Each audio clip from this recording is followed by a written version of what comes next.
multiples attaques ont visé le personnel pénitentiaire, comme ici, à la maison d'arrêt de Corba, mais aussi à Villefranche-sur-Saône et enfin à Valence, où des véhicules ont été incendiés.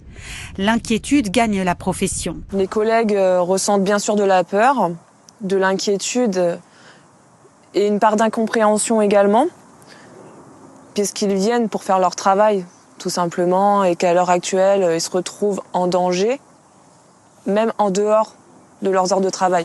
Les dispositifs de surveillance ont été renforcés.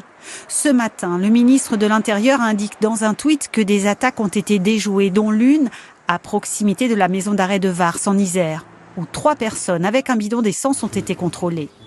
Le parquet national antiterroriste s'est saisi de plusieurs enquêtes. Alors je le disais avec nous en direct, Emmanuel Chambon, vous êtes le directeur général du syndicat UFAP-UNSA Justice. Bonsoir monsieur, merci d'être avec nous. Alors on vient de l'entendre, inquiétude, peur. Quel est l'état d'esprit général auprès des surveillants ? Écoutez, je crois que ma collègue Coralie l'a très bien dit. L'inquiétude, effectivement, gagne les agents. On attend une réponse forte de l'État, des politiques, et le déplacement demain du Premier ministre, du ministre de l'Intérieur et de notre ministre de tutelle, M. Darmanin, est importante pour les personnels, car dans ces moments-là, ils ont besoin d'être soutenus, car on a encore franchi une étape supplémentaire. Vous dites que vous attendez des réponses, c'est-à-dire concrètement, quelles réponses ? Concrètement, il y a des choses à faire. Ça fait maintenant plus d'une semaine qu'on le répète. On a des choses qui doivent avancer sur la sécurisation des enceintes pénitentiaires.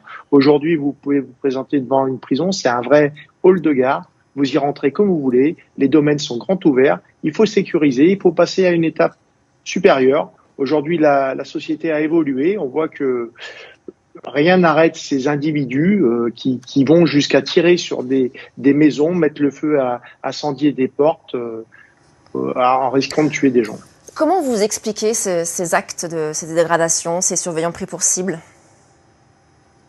Je pense qu'il y a une remise en cause de certains, le confort qu'ils avaient en prison, les annonces qu'a fait le ministre de la Justice sur de revoir le système pénitentiaire actuel qui ne fonctionne plus, dérange certains, et sous le sigle des DPF, bien d'autres choses doivent se cacher que la simple revendication pour les droits des prisonniers français.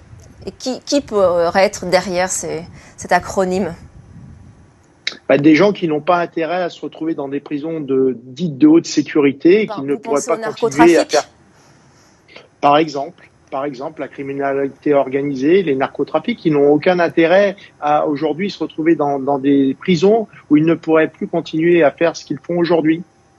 Est-ce que ces mesures prises d'urgence pour vous surveiller, pour essayer d'endiguer ce phénomène, vous conviennent à l'heure actuelle ? Écoutez, c'était la moindre des choses que pouvait faire l'État pour les fonctionnaires. Nous sommes des fonctionnaires, comme le disait très bien Coralie. Nous sommes des fonctionnaires. À ce titre-là, nous mettons en place la politique qui est donnée par le gouvernement, donc en l'occurrence le Premier ministre et ses ministres. Donc on assure nos missions, mais on demande en retour que nous soyons aussi protégés, nous et nos familles, puisqu'aujourd'hui, on voit bien qu'ils s'en prennent au-delà des véhicules, ils s'en prennent également aux maisons, aux logements des agents. Merci beaucoup, Monsieur Chambon, d'avoir été avec nous. Je rappelle, vous êtes surveillant pénitentiaire.